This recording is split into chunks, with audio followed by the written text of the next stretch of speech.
जय श्री राधे कृष्ण। आइए सुनते हैं श्री सत्यनारायण व्रत की कथा। जो भी भक्त प्रत्येक पूर्णिमा पर भगवान सत्यनारायण का पूजन करते हैं, कथा श्रवण करते हैं, इससे भगवान सत्यनारायण अपने भक्तों के सभी प्रकार के दुख और क्लेशों को दूर कर देते हैं तथा सभी प्रकार के सुख और समृद्धि का आशीर्वाद प्रदान करते हैं। तो आइए सुनते हैं श्री सत्यनारायण व्रत की कथा। तो बोलिए प्रेम से श्री सत्यनारायण भगवान की जय, सर्वदेवी देवता की जय। कथा के अनुसार एक समय की बात है। नैमिषारण्य तीर्थ में शौनकादि 88,000 ऋषियों ने श्री सूत जी से पूछा कि हे प्रभु, इस कलयुग में वेद विद्या रहित मनुष्यों को भक्ति किस प्रकार मिल सकती है तथा उनका उद्धार कैसे होगा। हे मुनि श्रेष्ठ, कोई ऐसा तप हो तो वह बतलाइए जिसमें कि थोड़े समय से ही पुण्य प्राप्त हो सके, मनोवांछित फल भी मिल जाए। इस प्रकार की कथा सुनने की हम इच्छा रखते हैं।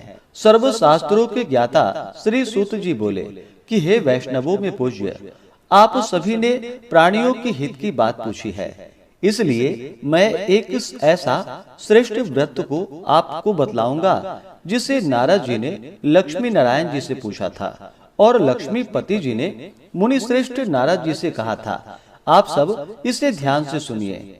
एक समय की बात है, योगीराज नारद जी दूसरों के हित की इच्छा के लिए अनेकों लोकों में घूमते हुए मृत्यु लोक में आ पहुंचे। वहां उन्होंने अनेक योनियों में जन्मे प्रायः सभी मनुष्यों को अपने कर्मों द्वारा अनेकों दुखों से पीड़ित देखा। उनका दुख देखकर नारद जी सोचने लगे, ऐसा क्या यत्न किया जाए जिसके करने से निश्चय रूप से मानव के दुखों का अंत हो जाए। इसी विचार पर मनन करते हुए विष्णु लोक में गए। वहां वह देवों के इष्ट नारायण की स्तुति करने लगे, जिनके हाथों में शंख, चक्र, गदा और पद्म थे, गले में वरमाला पहने हुए थे। स्तुति करते हुए नारद जी बोले कि हे भगवान, आप अत्यंत शक्ति से संपन्न हैं। मन तथा वाणी भी आपको नहीं पा सकती। आपका आदि, मध्य तथा अंत नहीं है।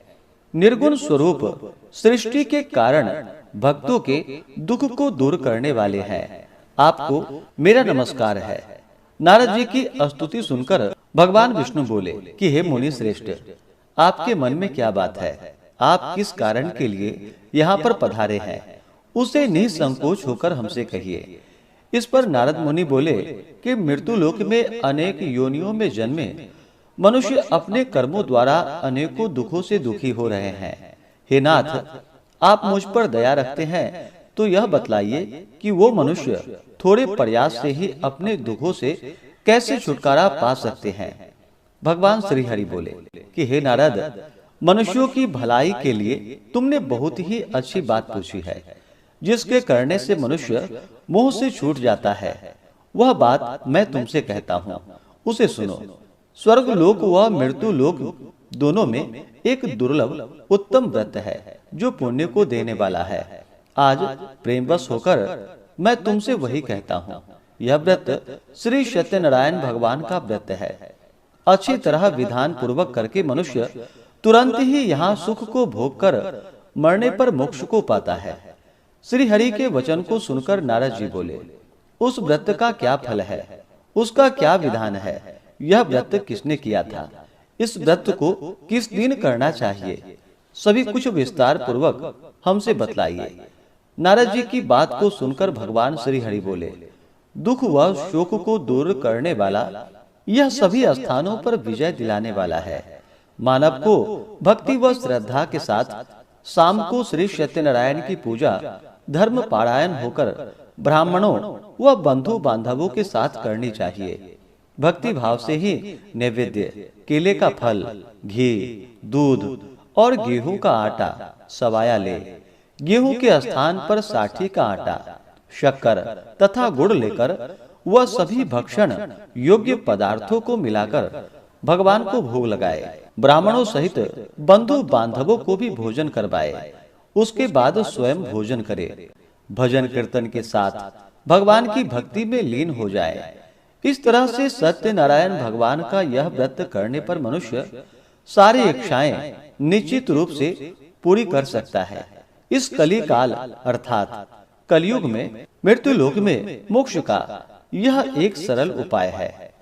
इस प्रकार से श्री सत्यनारायण व्रत कथा में पहले अध्याय की कथा पूर्ण हुई। अब सुनते हैं दूसरे अध्याय की कथा। सूत जी बोले, हे ऋषियों, जिसने पहले समय में इस व्रत को किया था उसका इतिहास मैं कहता हूँ, ध्यान पूर्वक सुनो। सुंदर काशीपुरी नगरी में एक अत्यंत निर्धन ब्राह्मण रहता था। भूख प्यास से परेशान वह धरती पर घूमा करता था। ब्राह्मणों से प्रेम करने वाले भगवान ने एक दिन ब्राह्मण का वेश धारण कर उसके पास जाकर पूछा कि हे विप्र, नित्य दुखी होकर तुम पृथ्वी पर क्यों घूमते हो? दीन ब्राह्मण बोला, मैं निर्धन हूँ, भिक्षा के लिए धरती पर घूमा करता हूँ। हे भगवान, यदि आप इसका कोई उपाय जानते हो तो वह बतलाइए। वृद्ध ब्राह्मण कहते हैं कि सत्यनारायण भगवान मनोवांछित फल को देने वाले हैं, इसलिए तुम उनका पूजन करो। इसे करने से मनुष्य सभी दुखों से मुक्त हो जाता है। वृद्ध ब्राह्मण बनकर आए सत्यनारायण भगवान उस निर्धन ब्राह्मण को व्रत का सारा विधान बतलाकर अंतर ध्यान हो गए।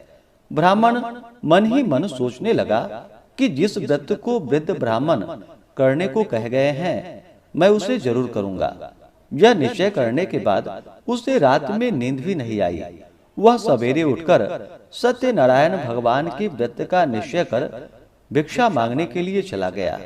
उस दिन निर्धन ब्राह्मण को भिक्षा में बहुत सारा धन मिला, जिससे उसने बंधु बांधवों के साथ मिलकर श्री सत्यनारायण भगवान का व्रत संपन्न किया। भगवान सत्यनारायण का व्रत संपन्न करने के बाद वह निर्धन ब्राह्मण सभी दुखों से छूट गया और अनेक प्रकार की संपत्तियों से युक्त हो गया। उसी समय से यह ब्राह्मण हर माह इस व्रत को करने लगा।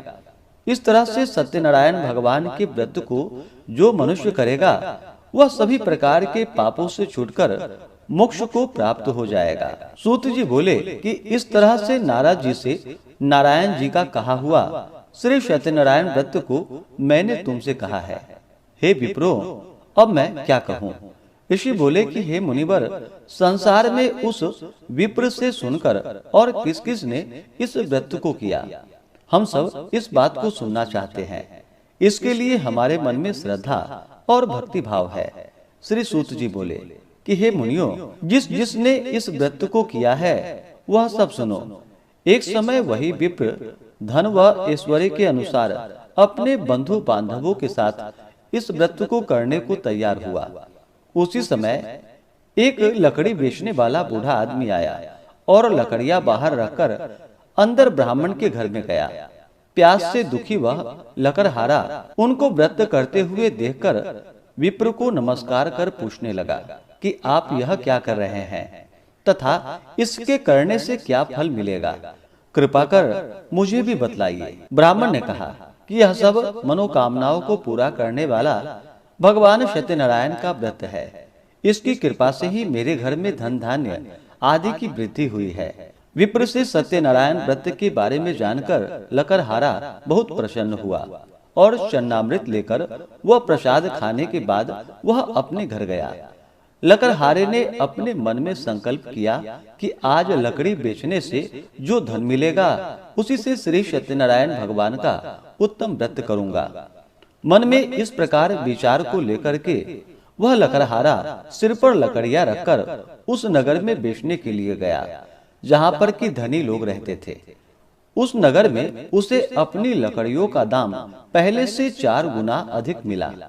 बूढ़ा प्रसन्नता के साथ दाम लेकर केले, शक्कर, घी, दूध, दही और गेहूं का आटा ले और सत्यनारायण भगवान के व्रत की अन्य सामग्रियां लेकर अपने घर गया। वहां उसने अपने बंधु बांधवों को बुलाकर विधि विधान से सत्यनारायण भगवान का पूजन और व्रत किया।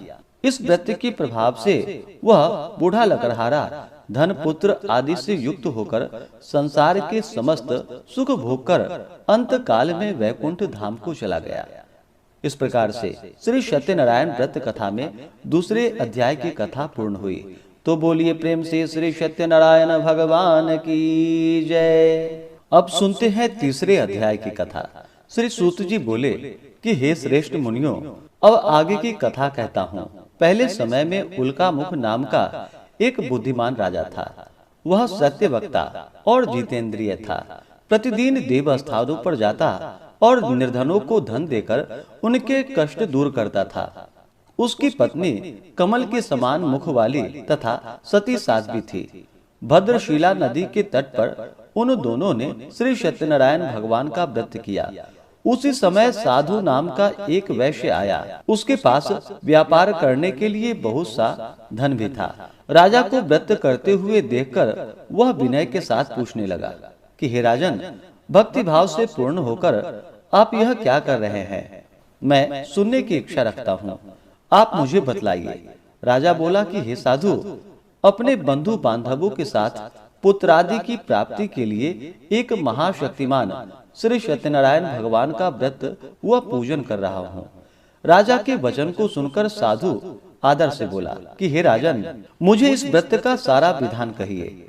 आपके कथानुसार मैं भी इस व्रत को करूँगा। मेरी भी संतान नहीं है और इस व्रत को करने से निश्चित रूप से मुझे संतान की प्राप्ति होगी।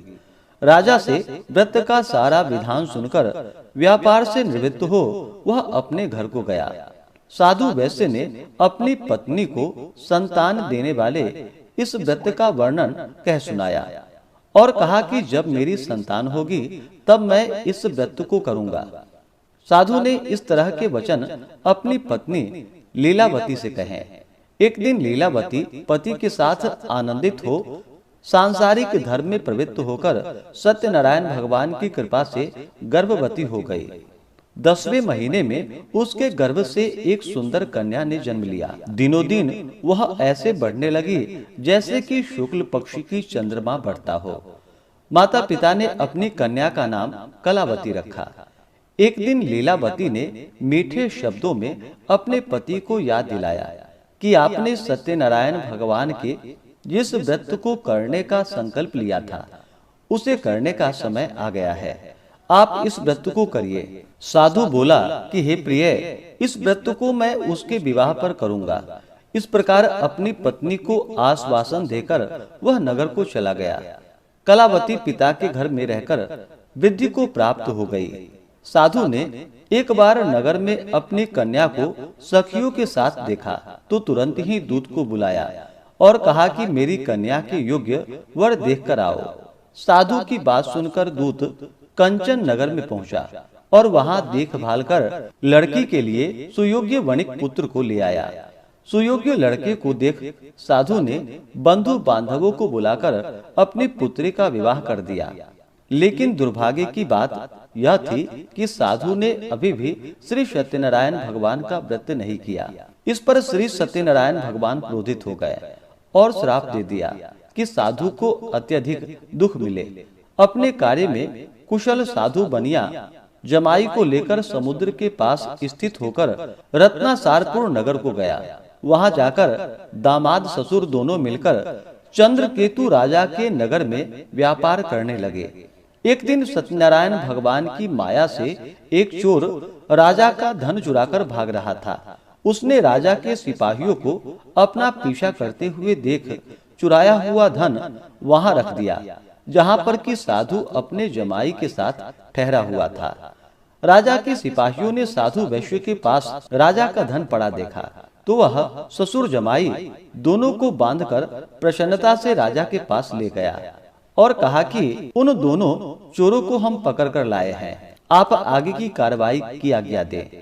राजा की आज्ञा से उन दोनों को कठिन कारावास में डाल दिया गया और उसका सारा धन भी उससे छीन लिया गया। श्री सत्यनारायण भगवान के श्राप से साधु की पत्नी भी बहुत दुखी हुई। घर में जो धन रखा था उसे चोर चुरा कर ले गए। शारीरिक तथा मानसिक पीड़ा व भूख से प्यास से अति दुखित हो अन्य की चिंता में कलावती एक ब्राह्मण के घर गई। वहां उसने श्री सत्यनारायण भगवान का व्रत होता देखा, फिर कथा भी सुनी। वह प्रसाद ग्रहण कर रात को घर वापस आई। माता ने कलावती से पूछा कि हे पुत्री, अब तुम कहाँ थी? तेरे मन में क्या है? कलावती ने अपनी माता से कहा कि हे माता, मैंने एक ब्राह्मण के घर में श्री सत्यनारायण भगवान का व्रत देखा है। कन्या के वचन को सुनकर लीलावती भगवान के पूजन के लिए तैयारी करने लगी। लीलावती ने परिवार व अन्य बंधु बांधवों सहित सत्यनारायण भगवान का पूजन किया और उसने वर मांगा कि मेरे पति तथा जमाई शीघ्र घर को आ जाए। साथ ही यह भी प्रार्थना की कि हम सबका अपराध क्षमा करे। श्री सत्यनारायण भगवान इस व्रत से संतुष्ट हो गए और राजा चंद्रकेतु को सपने में दर्शन देकर कहा कि हे राजन, तुम उन दोनों वैश्यों को छोड़ दो और तुमने उनका जो भी धन लिया है उसे वापस कर दो। अगर ऐसा नहीं किया तो मैं तुम्हारा धन राज्य नष्ट कर दूंगा। राजा को यह सब कहकर वह अंतर ध्यान हो गए। प्रातः काल सभा में राजा ने अपना सपना सुनाया, फिर बोला कि वणिक पुत्रों को कैद से मुक्त कर सभा में ले आओ। दोनों ने आते ही राजा को प्रणाम किया। राजा मीठी वाणी में बोला कि हे महानुभावों, भाग्यवश ऐसा कठिन दुख तुम्हें प्राप्त हुआ है, लेकिन अब तुम्हें कोई भय नहीं है। ऐसा कहकर राजा ने उन दोनों को नए वस्त्राभूषण भी पहनाए और जितना उसका धन लिया था उससे 2 गुना धन वापस कर दिया। दोनों वैश्य अपने घर को चले आए। इस प्रकार से श्री सत्यनारायण व्रत कथा में तीसरे अध्याय की कथा पूर्ण हुई। तो बोलिए प्रेम से श्री सत्यनारायण स्वामी की जय। अब सुनते हैं चौथे अध्याय की कथा। श्री सूत जी बोले, वैश्य ने मंगलाचार कर अपनी यात्रा आरंभ की और अपने नगर की ओर चल दिया। उनके थोड़ी दूर जाने पर एक दंडी वेशधारी सत्यनारायण ने उनसे पूछा कि हे साधु, तेरी नाव में क्या है? अभिमानी वणिक हंसता हुआ बोला कि हे दंडी, आप क्यों पूछते हो? क्या धन लेने की इच्छा है? मेरी नाव में तो बेल व पत्ते भरे हुए हैं। वैसे के कठोर वचन को सुनकर भगवान बोले, तुम्हारा वचन सत्य हो। दंडी ऐसे वचन को कहकर वहां से दूर चले गए। कुछ दूर जाकर समुद्र के किनारे बैठ गए। दंडी के जाने के बाद साधु वैश्य ने नित्य क्रिया के पश्चात नाव को ऊंचा उठा हुआ देखकर अचंभा किया और नाव में बेल व पत्ते आदि को देखकर वह मूर्छित होकर जमीन पर गिर पड़ा। मूर्छा खुलने पर वह अत्यंत शोक में डूब गया। तब उसका दामाद बोला कि आप शोक न मनाए, यह दंडी का श्राप है, इसलिए हमें उनकी शरण में जाना चाहिए, तभी हमारी मनोकामना पूरी होगी। दामाद की बात को सुनकर वह दंडी के पास पहुंचा और अत्यंत भक्ति भाव से नमस्कार करके बोला, मैंने आपसे जो जो असत्य वचन कहे थे उसके लिए मुझे क्षमा कर दे। ऐसा कहकर महान शोकातुर होकर वह रोने लगा। तब दंडी भगवान बोले कि हे वणिक पुत्र, मेरी आज्ञा से बार बार तुम्हें दुख प्राप्त हुआ है, तू मेरी पूजा से विमुख हुआ है। साधु बोला कि हे भगवान, आपकी माया से ब्रह्मा आदि देवता भी आपके रूप को नहीं जान सकते, तब मैं अज्ञानी कैसे जान सकता हूँ? आप प्रसन्न होइए। अब मैं सामर्थ्य के अनुसार आपकी पूजा करूंगा, मेरी रक्षा कीजिए और पहले के समान नौका में धन भर दीजिए। साधु वैश्य के भक्ति पूर्वक वचन को सुनकर भगवान प्रसन्न हो गए और उसकी इच्छानुसार वरदान देकर अंतर ध्यान हो गए। ससुर जमाई जब नाव पर आए तो नाव धन से भरी हुई थी। फिर वहीं अपने अन्य साथियों के साथ सत्यनारायण भगवान का पूजन कर अपने नगर को चल दिया। जब नगर के नजदीक पहुँचे तो दूत को घर पर खबर करने के लिए भेज दिया। दूत साधु की पत्नी को प्रणाम कर कहता है कि मालिक अपने दामाद सहित नगर के निकट आ गए हैं। दूत की बात को सुनकर साधु की पत्नी बड़े हर्ष के साथ सत्यनारायण भगवान का पूजन कर अपनी पुत्री कलावती से कहा कि मैं अपने पति के दर्शन को जाती हूँ, तू कार्य पूर्ण कर शीघ्र आ जाना। माता के ऐसे वचन को सुनकर कलावती जल्दी में प्रसाद छोड़कर अपने पति के पास चली गई। प्रसाद की अवज्ञा के कारण श्री सत्यनारायण भगवान रुष्ट हो गए और नाव सहित उसके पति को पानी में डुबो दिया। कलावती अपने पति को वहां न पाकर रोती हुई जमीन पर गिर गई। नौका को डूबा हुआ देखकर वह कन्या को रोता हुआ देखकर साधु दुखी होकर बोला कि हे प्रभु, मुझसे तथा मेरे परिवार से जो भूल हुई है उसे आप क्षमा कीजिए। साधु के दीन वचन को सुनकर श्री सत्यनारायण भगवान प्रसन्न हो गए और आकाशवाणी हुई कि हे साधु, तेरी कन्या मेरे प्रसाद को छोड़कर आई है, इसलिए उसका पति अदृश्य हो गया है। यदि वह घर जाकर प्रसाद खाकर लौटती है तो उसे उसका पति अवश्य प्राप्त होगा। ऐसी आकाशवाणी को सुनकर कलावती घर पहुंचकर प्रसाद खाती है और फिर अपने पति के दर्शन करती है। इसके बाद साधु अपने बंधु बांधवों सहित श्री सत्यनारायण भगवान का विधि विधान से पूजन करता है और इस लोक का सुख भोग कर अंत में स्वर्ग को जाता है।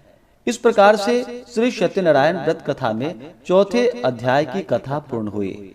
तो बोलिए प्रेम से श्री सत्यनारायण स्वामी की जय। अब सुनते हैं 5वें अध्याय की कथा।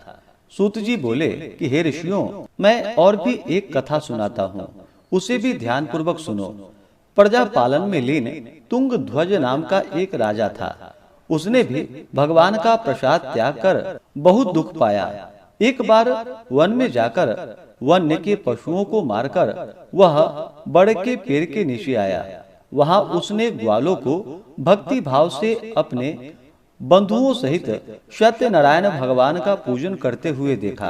अभिमानवश राजा ने उन्हें देखकर भी पूजा स्थान में नहीं गया और ना ही उसने भगवान को नमस्कार ही किया। ग्वालों ने राजा को प्रसाद दिया, लेकिन उसने वह प्रसाद नहीं खाया और प्रसाद को वहीं पर छोड़कर अपने नगर को चला गया। जब वह नगर में पहुंचा तो वहां सब कुछ तहस नहस हुआ पाया, तो वह शीघ्र ही समझ गया कि यह सब भगवान ने ही किया है।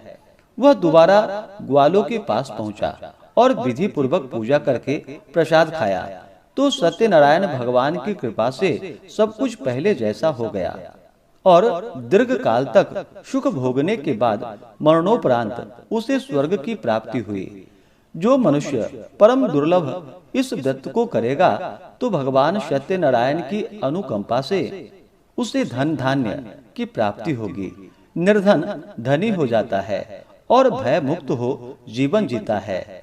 संतानहीन मनुष्य को संतान सुख प्राप्त होता है और सारे मनोरथ पूर्ण होने पर मानव अंत काल में वैकुंठ धाम को जाता है। श्री सूत जी बोले, जिन्होंने पहले इस व्रत को किया है, अब उनके दूसरे जन्म की कथा कहता हूँ। वृद्ध सतानंद ब्राह्मण ने सुदामा का जन्म लेकर मोक्ष की प्राप्ति की। लकड़हारे ने अगले जन्म में निषाद बनकर मोक्ष को प्राप्त किया। उल्का मुख नाम का राजा दशरथ होकर वैकुंठ को गए। साधु नाम के वैश्य ने मोर ध्वज बनकर अपने पुत्र को आरे से चीरकर मोक्ष पाया। महाराज तुंग ध्वज ने स्वयंभू होकर भगवान में भक्ति युक्त हो कर्म कर मोक्ष को प्राप्त किया। इस प्रकार से श्री सत्यनारायण व्रत कथा में 5वें अध्याय की कथा पूर्ण हुई। तो बोलिए प्रेम से श्री सत्यनारायण स्वामी की जय। भगवान विष्णु की जय। माता लक्ष्मी की जय।